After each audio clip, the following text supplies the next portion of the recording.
Fellas, welcome to Land Geek Nite Cap. Tonight we're talking due Cheers. diligence. Cheers.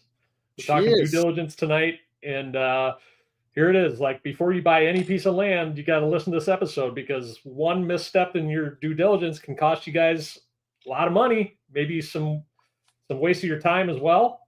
And you don't want to end up with any worthless dirt, right? So tonight we're going to go over the complete checklist to avoid every costly mistake with your due diligence. And just a reminder, just like every week, for those of you listening to the replay, don't miss out on the fun next week. We go live not next week, the following week. We go live almost every Tuesday night at 9 p.m. Eastern. So come hang out with us on, what'll be July 15th, I think, will be the next one. And interact with us live. We can have a discussion about land investing. You can get your questions answered. Yeah. And have a lot of fun. So tonight, fellas, welcome. We're joined, as always, by Mike, the Zen Master Zano. Breathe in the mailing, breathe out the marketing. What's up, Michael? I was just out back there playing the piano a little bit, and figured I'd come in. Playing the piano a little bit. I like the image of you playing the piano. Yeah, That's a good mental image. I feel like, well, if you've ever seen it's a TV show. It's kind of tongue in cheek called Lucifer. Have you ever seen it? And the guy is a piano player. I don't know if you ever seen that, but it's a pretty good cop show type. Anyway, I digress. Yes, But pianos. Well, we look forward to hearing a tune at some point, Mike. So yes. And then we have with us as well, John, 8 is enough brunette, handsome Rob is here. What's up, buddy? Not much. Getting ready for a trip tomorrow, which is great. Ooh. So yeah, You tell. going to Southern Idaho. So I know it's gonna be great. We're gonna go to my in-laws, and then we're gonna go camping. Nice. Potato. Potato. I mean, that's literally all we do in Idaho. My children just play with potatoes all day long. Make dolls out of them. Spuds. Your dog's name Spuds. My dog name is Spuds. Okay. Oh, potatoes to play with. We're guarding potatoes. We're eating potatoes. I mean, what's your favorite kind of potato, John? I mean, probably this. I mean, I like yams a lot. I don't know if that counts. That's not a typical Yams potato. are great. It's not, but they have a low glycemic index, and so they're very popular with me. Look at me pulling out medical terms in front of the PT. Yam, a sweet potato, are they the same thing? I'm always confused when I go to the grocery store. Am I looking at the same They're thing? slightly different. So yams actually have a higher glycemic index than sweet potatoes, according to my science. I mean, you've done your due diligence on potatoes, John. Yes, I have. You're saying I did make it in potatoes. Your jam is the yam. What was that, Mike? His jam is the yam. Yeah. I like it. My jam is the yam. Well, cheers to you guys. Good to see you again. So tonight we're talking due diligence, and as always, we want to hear from the community. So everybody, throw out some questions out there if you have any questions about due diligence. But this is a topic that I think we don't talk about it a lot, but I think it's a topic that can overwhelm people sometimes when you get down to some of the details of this stuff. So I don't know about you guys, but I kind of think of due diligence in two different ways. I think of like almost like the legality stuff that comes with the property, and then I think of like property characteristics. Yeah. So I thought we'd kind of talk about that stuff. So first off, let's talk about some of the legality stuff that we want to look at when we're looking into properties. So, John, I'll start with you. Due diligence on a property. Let's say you have a successful mailing, and you get an accepted offer, or somebody comes back with a counter offer, and it looks like a property that you might want to purchase. So, what are a couple of things you're looking at? What are the couple of first things you're going to look at? Yeah. So I think from like the legality standpoint, so there are a few things that stand out to me. One is, does this person own the property? Right. And so if they don't own the property, I'm no lawyer, but I don't think they could sell it to me, right? And so that's the first thing, right? Do they own the property? The second piece is back taxes, right? If there are taxes attached to a property, generally those are going to go to you, right? If I buy the property, then I inherit all of those back taxes. And so that's something that I want to check and see what the back tax situation is, or the taxes paid up, all that kind of stuff. So those are two big things that I look for. And then another thing, like from a legality standpoint, I don't know if this qualifies or if we're branching into the other category, but like, can I get to this property? Right. So is it like, I don't really want anything that I'm digressing. You're stepping over, John. I'm sorry. Forgive me. Time out. T. Stop. Property characteristics. Okay. You had me at, do they own the property and back taxes? You had me. Then you lost. No, I lost you. I'm sorry. We'll get to that. No, I like that. So well done, well done so far. Thank you. Well done. I gotta give you a hard time. I tried. I gotta give you a hard time. So all right, let's go to Mike. Mike, what other logistical things are you looking at when you get an accepted offer in the mail, in addition to back taxes and ownership? Well, first I want to concur with John that I think there's two stages there. You always have to concur when there's something said that's correct. And because the first level of due diligence comes during negotiations, really, right? I mean, what John's saying there is, are you the owner and is there back taxes? That's part of the, before we even agree to buy the property, that's all part of it, because we don't know who we're dealing with. We don't know who we're talking to. We've had people who, my uncle owned the property and he died. I paid the taxes for the past 20 years. Well, the state, the county, they thank you, but that doesn't qualify you as a person who can sell the property. So I think it's good to understand that, in the beginning, when we have an accepted offer, we want to know who we're talking to. And since we're in the middle of negotiations, we want to know what the back taxes might be, because then we can have a fruitful discussion. Then if we come to an agreement, knowing that they are the owner and knowing what's on the plate for taxes, now once we have that accepted agreement, prior to finalizing the deal, we can go into the secondary stage, which is what John was seeping into there. You're missing stuff, man. How long you been doing this? I want to give you something to talk about, Scott. I was giving you a hard time. No, I love what you said. It's me too. I don't know. I know. He's cranky. I'm a jerk tonight. What do you have? Is it a hoppy beer? What's going on there? No, this is High West rye whiskey.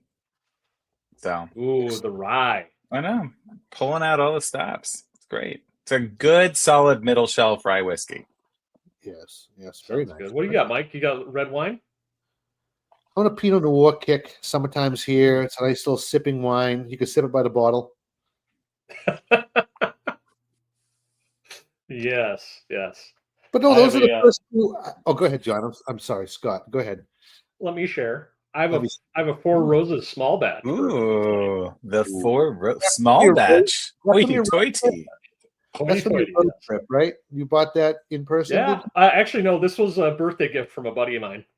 A buddy I've known since I was 7 years old. He actually came to my surprise birthday party. So now I feel guilty that I didn't get you any bourbon for your birthday. Like now, it's just the way he laid that in there, John. Or come to my surprise birthday party. Yes. Yeah. There's that too. Yeah, I mean, the surprise, Scott, was that he wasn't there. So there you go. That wasn't. Yeah, actually wasn't. Gotcha. All right. Well, we digress. We do that a lot. Scott, I think that two major things you have to uncover. I stick to it. Is that are you talking to the person who owns the property? One back taxes. Those are the first two. No, you're totally right. Due diligence. Yeah, and the interesting thing is that we'll ask people, do you know if there are any back taxes? And you need to trust and verify, because a lot of them say there's no back taxes, and then you get on the county website or you call the county and ask if there's back taxes, and there could be hundreds of dollars of back taxes. So you do need to trust and verify with the county what the individual is telling you, because every once in a while you run into somebody who they forgot to pay the last couple of years. They don't know they have back taxes, right? So that definitely comes into play as well, for sure. And then, I think there's just other things as far as like just kind of the logistical legality stuff goes, right? Like, are there any other back fees that you might need to consider? Is this property in an HOA or POA? And for everybody on the call, you inherit those as well, right? Are there any other back fees if this is in like a metropolitan area? Sometimes there's sewer fees and water fees that you also inherit. So these are things that you need to look into when you're doing your research on the property. Yes, Michael. So I think you're going into pre due diligence now. You're almost into the mailing side of things, because we target areas that do not have HOAs, right? So typically we're going to go to the same area. It's going to have a ton of property, and we would have known prior to. So I feel like we've gone back even a step further, which is very important, because the due diligence can actually start in the county research phase, right? And in the mailing data collection phase. It's the pre-DD. The pre-DD. Pretty important. Oh man, I love that, Mike. It's the pre-DD. It's very true. You got to do your due diligence before you mail, and you'll find that stuff out. I love it. Yeah. Good job, man. Just go. I don't think we need the pre. Just PPDD. It just sounds. I think we're. Oh man. Oh, you know what? I forgot to do something. There's one or two other things I'm thinking in this category before we get more into the property characteristics. Pick me. John, I'm going to pick John. Okay, great. Any ideas, John? So as far as, this isn't something I would check before checking the physical characteristics, but it's an important legal aspect, which is the chain of title, right? And we touched on that a little bit, right? So you go on the county website. Does the county say that this person owns the property, right? Yes or no? But then even if they say they do own the property, we still need to do our homework and make sure that everything lines up, right? So a chain of title is basically all of the documents that are attached to the ownership of the property over a period of time that have been publicly recorded, right? And so we're checking all of those documents and making sure that lines up, right? And so are the deeds signed? Do the names match, right? And so we're going through and making sure that there's no substantial issues there and that everything lines up. Love it, man. Chain of title search, very important, very important. And yeah, that's awesome. And you know what, John, that you were thinking exactly what I was thinking. So I just want to tell you that you complete me. Oh, you have me at hello. It's a love story. It's Mike, are you jealous right now? Just a tiny bit. I got the cards back. Geez. It's the you complete me. And I got the first one. I got the first one of this season. Yeah, you really did. And we just so we know, we're talking about a love story movie there. Yes, everybody knows. The you complete me segment is back, Mike. So just so you're aware, I know you're happy about that. All right, I can only think of like one other thing, Mike. Let's see if you can complete me. Maybe. Now this was a little bit more difficult, though. Is this the actually? There's actually two other things that would probably fall in this category. Pre or pre? Post. It's just regular DD, and it kind of goes with the back taxes thing. We're talking after we've determined that yes, they are the owner, that we know the back taxes, we've got a solid agreement on a price, and now we're going to dig deeper into the due diligence. Is that what you're saying? Yeah, but what else can come with Look, he's picking the card up. You can only use the card once per. Fine, you're not going to complete me then. So no. I mean, it's just like you can't reuse that. You complete me twice in one episode. Only one person can complete you. Yeah, I know it's true. It's very true. And John, and it's John. me. Yeah. This was a hard one, Mike. It's a hard one, but The due diligence is a whole bunch of things I could talk about. So that's why that I was kind of trying to clarify. If we're talking prior to, we have an agreement. But go ahead. I'd love to hear what you think. You. This is kind of fun, actually, quizzing you. No, that's not it, Mike. It's actually something different. What's it's not it? I gave no answer. Okay. No answer was incorrect. Okay, I'm thinking. Dan, you know what? Daniel Bryan, you complete me. Thank you, Daniel Bryan. I lost my position to Daniel Bryan. Yeah, that's all right. Liens on the property, right? Now there's tax liens. There can sometimes be IRS liens. Do you guys have you ever seen those? Like we talk about every now and then. IRS mortgage liens. I think once I may have had what they call a mechanics lien. It's like when someone did some work on the property. But I think those are more in line with properties that will be more infill lots or closer to development or developed areas. Basically, somebody has done some work on a property or some way to improve it and didn't get paid. So they put a lien against the property. And that can move with the property. So you don't want to take ownership of that. Yeah, love it. What about you, John? So we know that's not typical in the desert land that we focus on, and sometimes we have people out there, these desert squares, like it's an evil couple of words put together, but these are the properties that buy at a steep discount and we sell very quickly and they don't have liens in the property. So, I guess don't get me started on this whole desert squares mentality. You know what, Mike? It's just squares. it's just there's desert squares, there's tree squares. Yeah. There's swamp squares. There's mountain squares. Infill squares. I mean, some people just squares. I mean, and so most of mine are rectangles. If I'm perfectly honest. Okay, rectangle guy. I very rarely buy a square. Yeah, but actually, John, squares are rectangles. So Are they elongated squares? All squares are rectangles, but no rectangles are squares. Wow. Wait, no, that's not right. Some rectangles are squares, right? No. Wait, but if all squares are, we're about to get into an existential debate here. Mathematicians out there that can confirm. Can anybody concur with what I say? Yeah, thank you, Daniel. I remember my high school geometry. Anyway, okay, we digress again.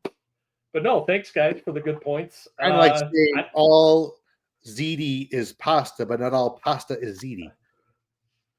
Ooh. No pasta is ziti, according to Scott. I'm just saying, John. I know my rectangles and squares. Okay. I'm probably wrong.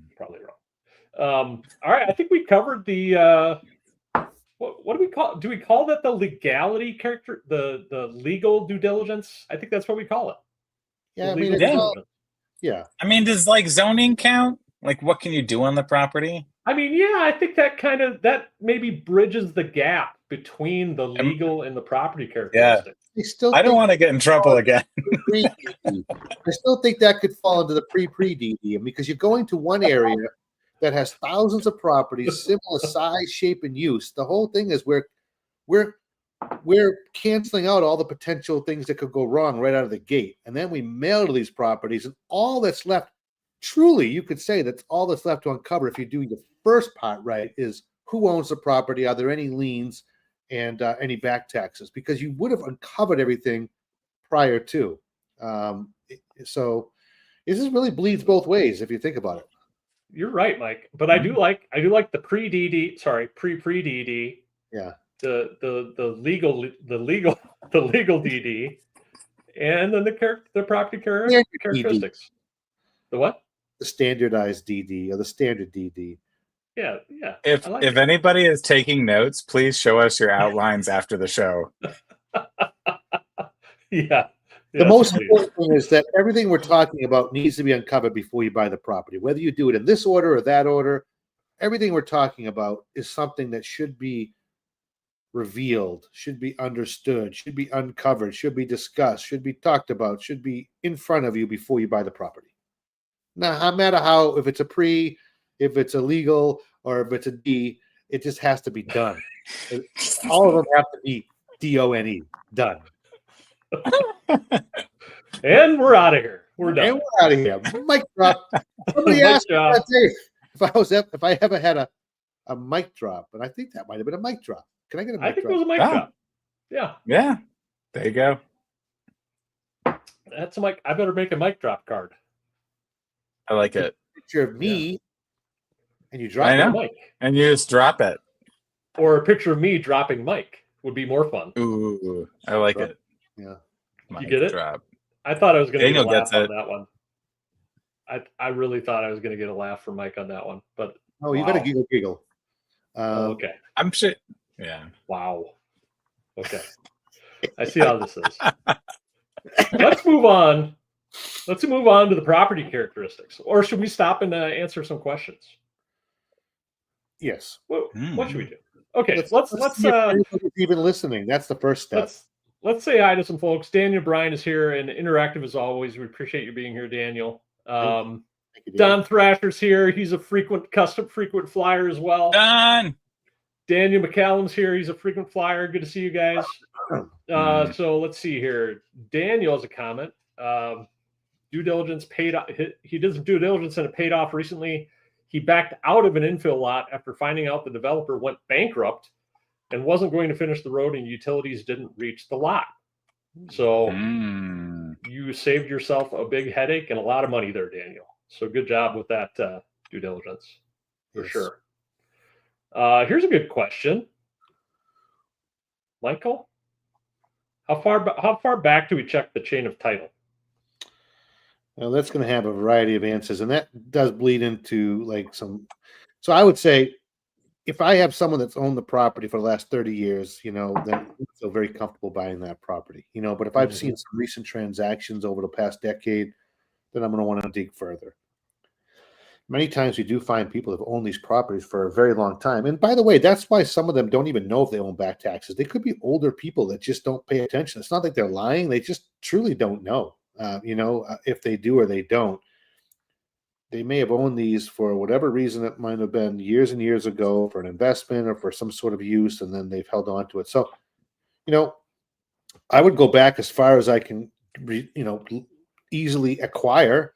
And if I can't get something, if I do see something that's been owned for a long period of time, decades, I'm going to feel very comfortable.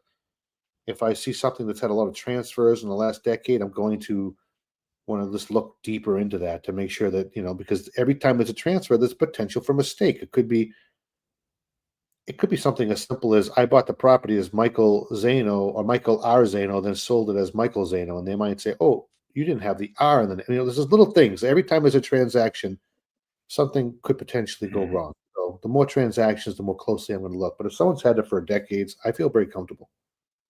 What about you, John? How comfortable do you feel? Yeah, I think I would concur with Mike. I would say that decades is where it comes down to. So like 25, 30 years. I'm no lawyer, but that's kind of the level of comfort I have. And we've talked about this before about having people in your corner that you can reach out to for advice. I've got title companies that just have been very generous with me, and I give them brownies, every so often for all of their kindness to me. But they will, I'll reach out to them and say, hey, here's what I'm seeing in the chain of title. If I were to buy through you guys, would you see any issues with issuing insurance on something like this? Right. And if they're like, oh yeah, that's fine, then generally I'm okay. So Love it. Thank you, sir. Thank you, fellas. All right, I think we can move on to the next little segment here of let's talk property characteristics. All right. Ooh. And why don't we throw it out to the community for those thousands that are watching?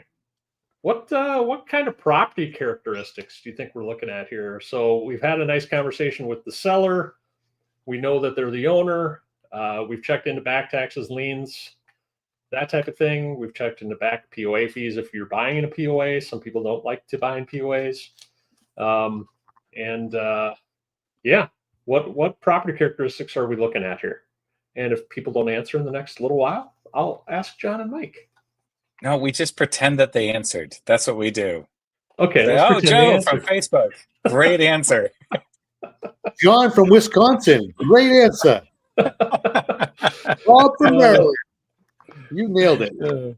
John from is it the potato state? What's Idaho? Is it the It is the potato state. I is think we're it? the gem state now, which is a lot more exciting than potatoes. You say gem? Gem. Like jam or gem? Gem. Not yam, Mike. Not yam. Yeah. Yeah, not yams. No yam jam. Have there been a lot of gemstones discovered recently in Idaho? I mean, I don't know. It's just the gem state. Did you know I saw a great horned owl today? In the No wild. way. Sorry. During the day? Yeah, during the day. How big It was would you- crazy. What is happening? How big? I would you guess? know. Like, I mean, bigger than a bread box. It's probably, I mean, the wingspan was huge. Like, it was like, I don't know. You can't see my hands right now, but it's about this big. So, Oh, yay big. All right. Nice. yeah. Well, I don't think I've ever seen a great horn. Well, I probably have in a zoo. Yeah. Judge me for This going was to a in zoo. this was in the real world, Scott. natural habitat. I need to try that sometime, the real world. That'd be Yeah. good to try that. All right, we got some people making comments here. Leo Tuala, road access, June. definitely road access. Utilities, slope, perk test, etc. So I think we hit a few there. John, let's come to you first. What are some of the property characteristics you're looking at when you're considering purchasing a property? So I'm going to go back to my answer from minutes and minutes ago of access, right? So I want to make sure that there is legal and physical access to the property. So I'm looking for, is there a platted road to the property? And then I want to make sure that that road has actually been developed. Like not, you know, is there the little line on Google Maps, but when you turn that off, right, do you actually see a dirt road there to the property? So for me, that's something that's important. I want to make sure my properties have access. Other things are like Jeremy was saying, slope, right? Does it look like this, right? And so if it does, this is a little bit harder to sell than this, right? And so I want to make sure that there is ideally some usable portion of the property, right? And I'll be honest, I will still buy this, right? But I will buy this as recreational property, right? So if I see that, that's something that I want to go back to the person. Sorry, for audio only listeners, I am saying, is it a cliff or is it flat? Right. There you go. And good so, job. Audio only. Yeah. I forget Audio they were only. audio only. I mean, I know. They're very confused. gosh, now you got me But- thinking. I gotta talk to this whole other audience I never thought of before. I think a lot of Yeah. people do listen to us while they're driving, so they won't see any of the mannerisms we're making, and they won't see my beautiful piano. But they're Nice. imagining it, Mike. It's great. It's a wonderful piano.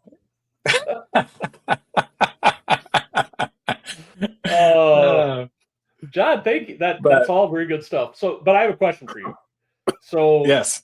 if the property has legal access, if there's, let's say there's a paper road, but you can't make out on Google Maps that there's any dirt tracks to get to the property, and then it might be a little bit of an adventure to get to the property, are you still buying that thing? I mean, generally, my rule of thumb is that I would potentially buy a property like that. I just need to get it at the right price. And it's always just around price point, right? Because property all has value. I'm just thinking about how quickly can I turn it and at what price, right? Right. And so if I get a property like that, I'll buy a property with challenging access, but I have to get it at a good cost. Agreed. Mike? That brought up a whole separate point for later that we'll refer back to. But for me, it comes down to three things: AUD, access, use, and desirability. Ooh. I think it all falls there, right? Is there access? Can you use it? And if so, is it desirable? Is it gonna sell to our customer base? Is there something about this property that's attractive that they're going to want to buy it for whatever reason? And then to do that, you have to go back to your avatars, your buckets of buyers. Like, some buyers will like that. And I'm moving my hand for the audio listeners in a slope. Some people will like to climb up and rocks in that environment, right? They're rock collectors, or they might want to sit on a little outcropping and watch the stars. So, I mean, there's less desirability, but there's still. I mean, dude, you're just on point tonight with the pre-DD and the AUD. I can only imagine what's coming next. Oh man. Stay You're tuned. killing it. Scott, I'm starting to make lists of things where I'm like, Scott would say this, and then I write it down. Oh, It usually rhymes. Today's was I was talking to Lance Castleman. Lance, shout out to Lance. We were talking about building a list and how the first time is the worst time. And I wrote that one down. That's great. The first time's the worst time. The first time is the worst time. It's only uphill from there. So, but we digress. Awesome. Yeah, we always digress on this show. It's all good. It's all about the digression. That's what makes it fun. We somehow end up at the destination, right? We're kind of, if the starting destination's here, we're just kind of a little bit here and there and everywhere, and we get here at some point. It's like snakes and ladders. Yeah. Yes. Or like taking your dog for a walk. You never can just walk from here to there. They have to stop and sniff the flowers and walk over here, over there. Yeah. It's just, but you know what? If you just enjoy it, it's actually a more fun, better walk. I have a friend. He goes on walks. More better walk. It's a more better walk. I have a friend who goes on walks with his kids here in town, and he calls it a land snorkel, where they'll just like go around and they'll just like stop and like look at stuff, right? And like, because you do that, like when you go snorkeling, right? You're going really slow. You're just taking in everything, and then and it's enjoyable. I love it. I'm gonna go land snorkeling tomorrow. I love that. I know. That's awesome. I like it. Very cool. There we go. You have cool friends, John. I do have cool friends. Thank you. I mean, you guys count, I guess. You're my what is it? BVFs, my best virtual friends. I was really hoping he was going to say that. I'm really happy he did. I know, right?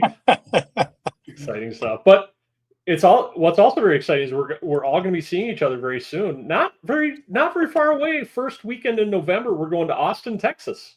We are. Mm-hmm. We're not the only ones going. No, there's at least 3 other people. The Land Geek community is going to Austin, Texas. It's going to be amazing. I'm really First weekend in November. I love our Land Geek group of our team members, and I love Austin. So the two together are going to be great. Yeah, it'll be great. Yeah, it's going to be good stuff. And for those that are interested, I'll see if I can find a website here in a minute. Or I'm sure it's probably landgeek.com/DirtRich Summit or something like that. Or if you Google Dirt Rich Summit, John's doing it right now. That was my little way of just. That was my little way of just prompting him to do it, because I just knew he would. The John prompt. I don't know if there's anything else like that, is there? What's that?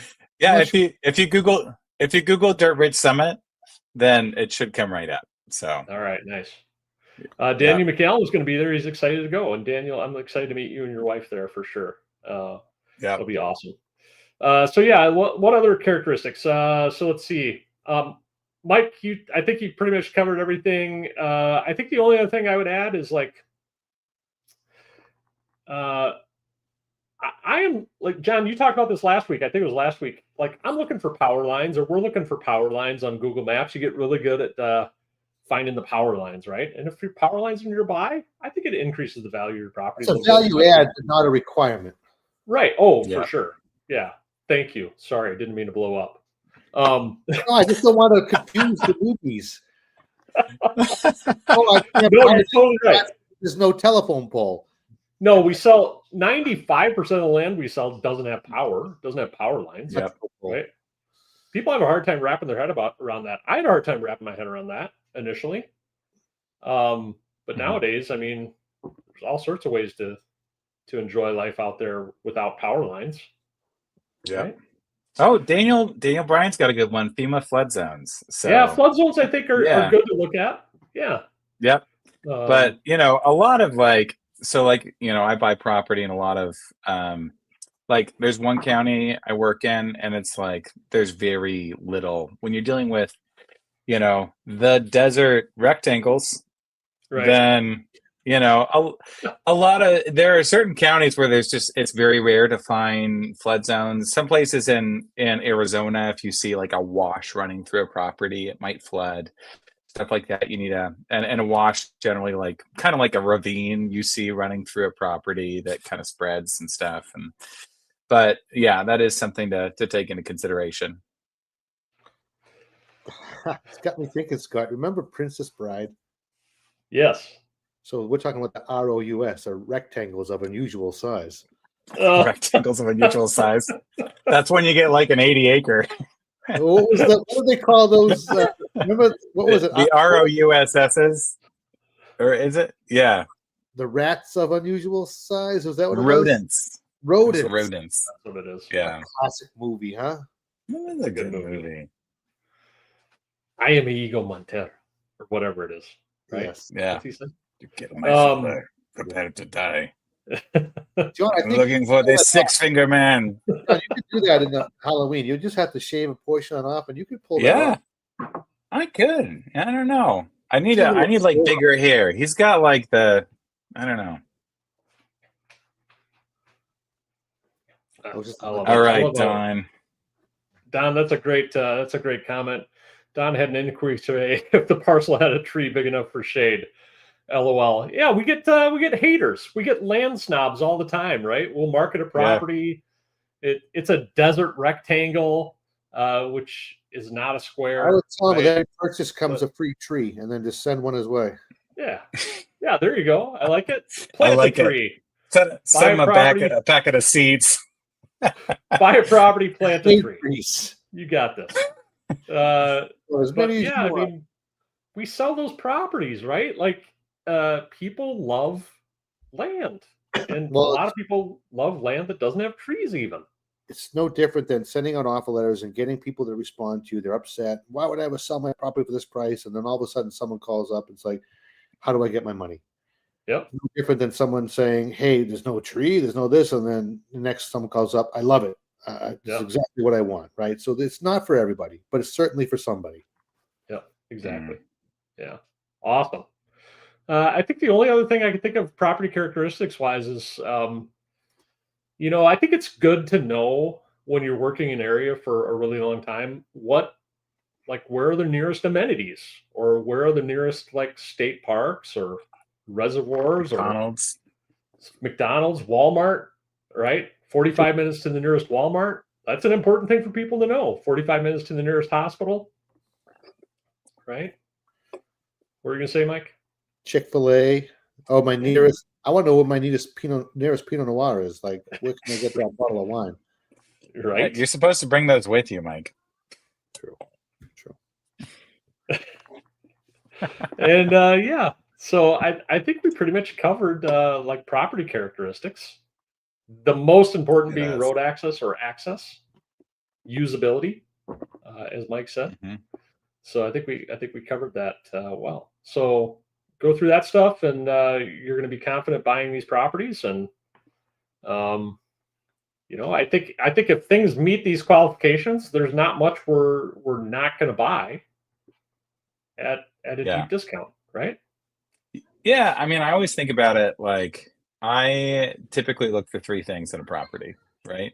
So I look for. I mean, it's not as fancy as AUD, but I look for access, right? I look for buildability, right? And then I look for, what is the third thing? Recreation, right? ABR. I don't know. There you go. BAR. You can rearrange those. I'm working on it. C somehow, like create, like, so it could be the ABCs. If you just take the recreation and create a C word. Oh yeah. I like it. Like camping, the ABCs. The ABCs. Access, buildability, and camping. Look at that. You can camp on a property. You got a good property. Yep. So, but yeah, I mean, like in my mind, those are the three things I'm looking for, and one of those three things might be missing or not as strong, and I could still buy it, right? But when I've got all three of those in place, then it's something that's a lot easier for me to sell. Right. So, good point. Very good point. If they don't have them, what can be the balancer is the price. Right. You know, the less it has of those qualities, you'll still buy it, but if the price comes down, which was something I was thinking of earlier. We should talk about this a lot when we were talking about, hey, there's a wash on it, or there's a slope. Use it in the negotiation to get a crushing deal, and then use it in the marketing to amplify it as an attribute. Oh, you can see the whole countryside from atop your cliff, you know, or you have a seasonal pond to watch. There you go. Seasonal pond to watch.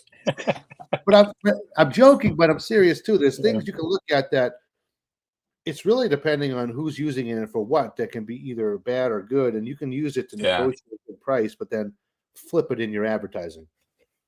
I had a property once and I bought it, man, I think it was like, I ended up buying it for like $600 or $700 because the whole thing was like a giant, like it was, you look at some of the GIS images and it was just literally underwater. Like, so it flooded, like it really flooded. And so I just told the person, I was like, look, I'm going to resell this and this is only recreational, right? And so I've got to be able to sell this thing at a steep discount. And so I ended up buying it. He ended up being okay with that. And then somebody bought it from me for $4,000 because they wanted a spot for a music festival.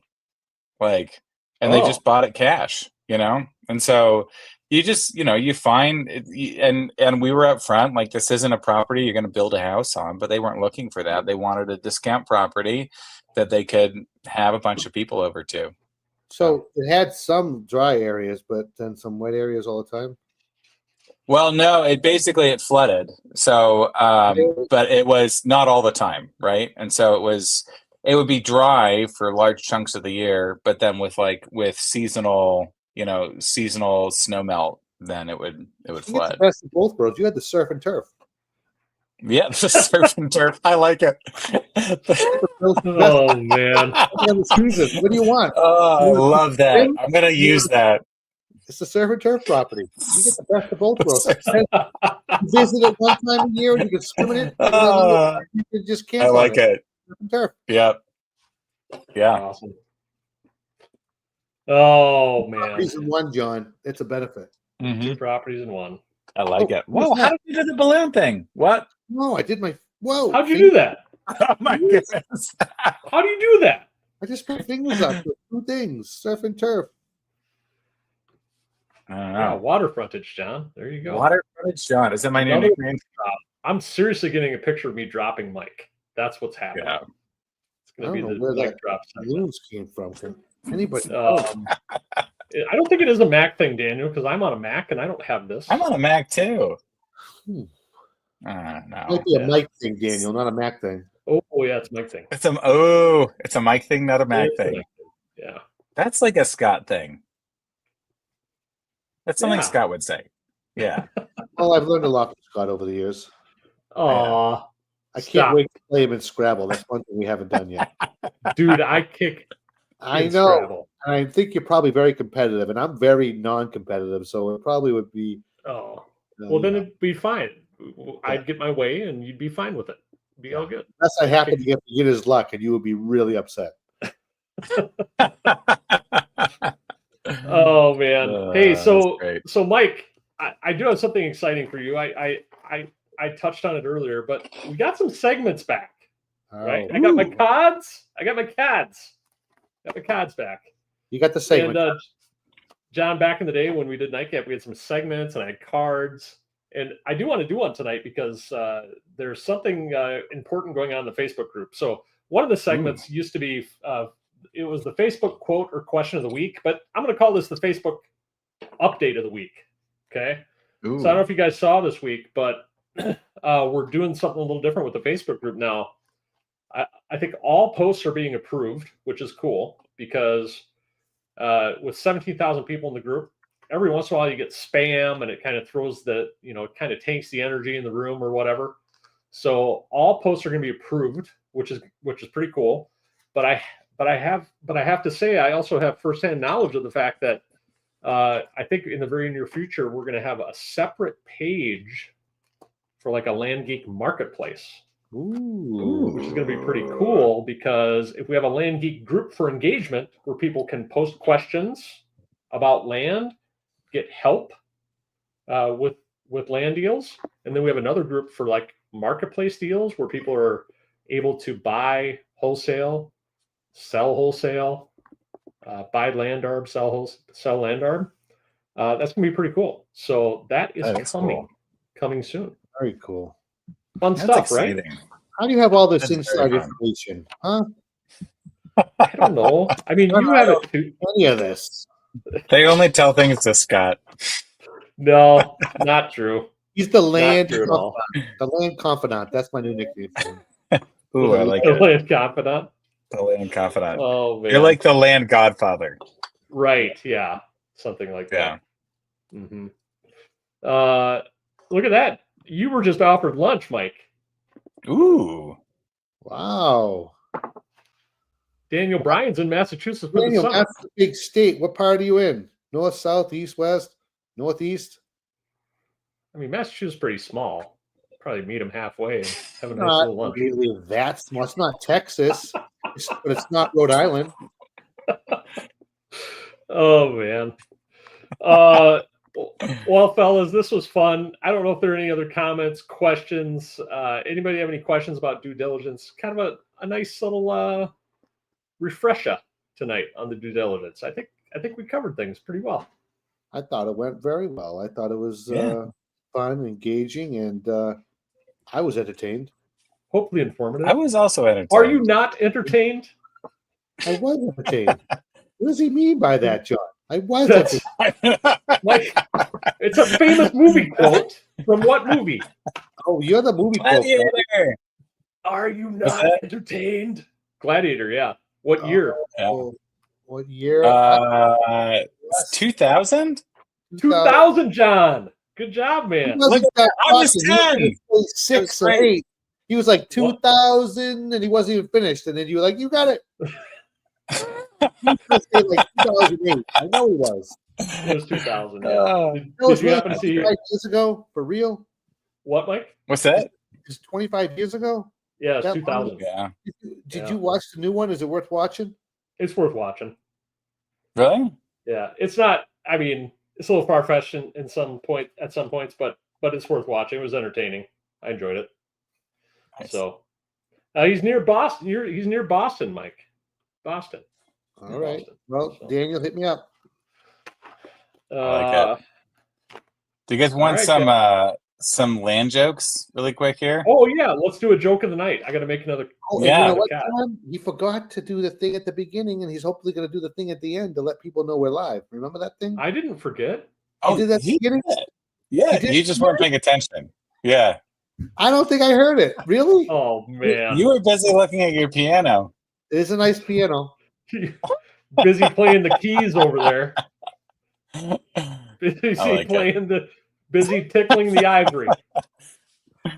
Yeah. yeah. Let's hear Anyway. some jokes, John. Let's hear Okay. a joke, John. Oh, All right, Daniel so- Bryan. Wait.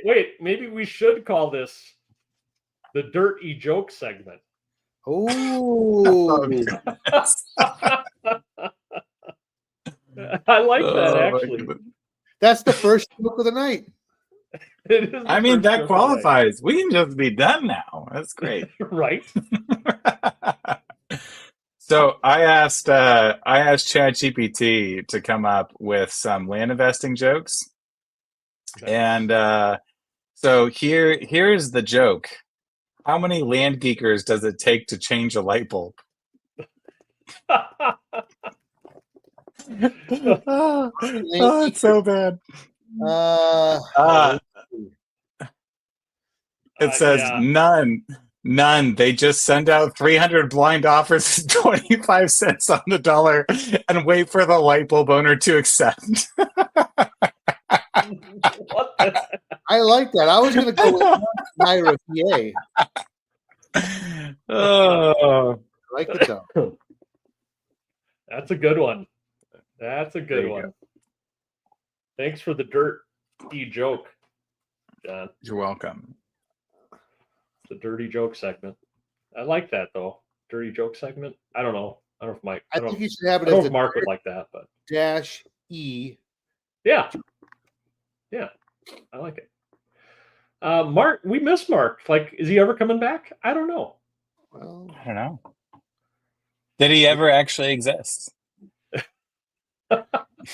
always Mark AI. Yeah, there's Mark AI. But we love you, Mark, if you're watching, and we miss you. And wherever you're traveling today, be safe. Which is overseas somewhere, Italy, I think. Only you know. Awesome. You're the inside scoop guy. What? You I know no more. I know no more than you, my about friend. Facebook changes, you know Mark's whereabouts. I don't know anything, John.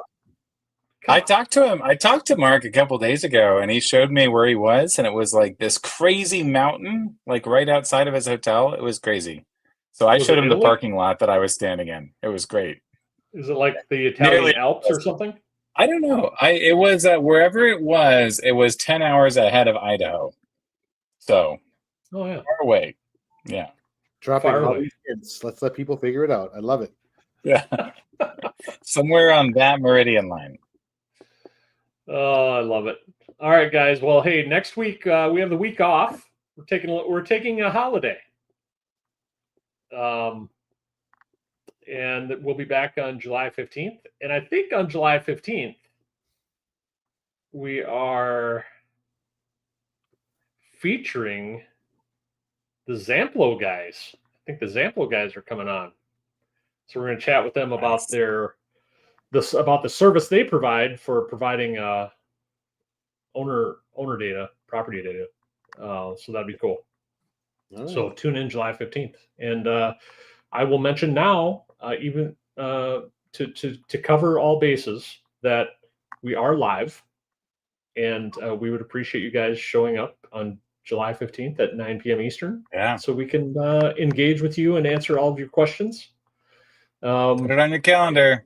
Put it on your calendar. Come and ask us some questions. Ask Mike Zano a really hard question on July 15th. Yep. See what he come up with. And Mike, I'm really looking forward to your recital.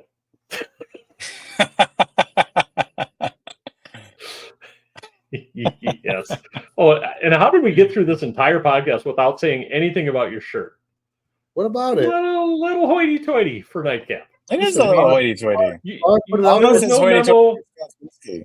Yeah, there was no memo about the collared shirt. So Laura put it out and I put it on. Oh, of course she did. Yeah. Laura, where are my clothes? It's usually how I go. Laura, no socks. Wear the socks. Oh, man alive. My daughter's like, oh, Laura. I'm like, which one? The other day I was holding my 2-year-old at church, and I had this button-down shirt. I call it my in case of drowning shirt. Like, it's like snap-on buttons. You know, you can just grab it and like rip it open. Nice. And anyways, I was in the middle of church, and my 2-year-old just grabs it and then just pulls it. And I'm just standing there completely with a completely exposed torso. It was and then I kind of hunched over and buttoned as quickly as I possibly could. It was great. So there's Precious Moments with John, our new segment. Precious Moments, yes. John, you got to wear an undershirt to church. That's just protocol. I know. Like, that is protocol. Oh man! And Mike, you need to wear an undershirt next week with your collared shirt. It's this little. I don't like undershirts. All right, guys. Thank you for the fun call, and we will chat with you all in a couple weeks. Happy 4th of July, and you know what? Happy Canada Day. Cheers. Yeah. To all of our Canada investors. Yep. Let freedom ring. Which we have people doing this from Canada.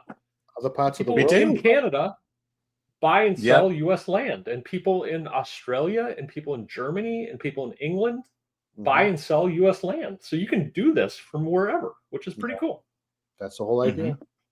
It's the whole idea. Wait, did you just say idea like I say it? Idea. Because you used to say it like idea. I didn't know you're rubbing off on me there. I am rubbing off on you, man. All right. All right. Thanks, everybody. Have a good night. We'll talk soon. Bye-bye. Bye bye. Bye bye.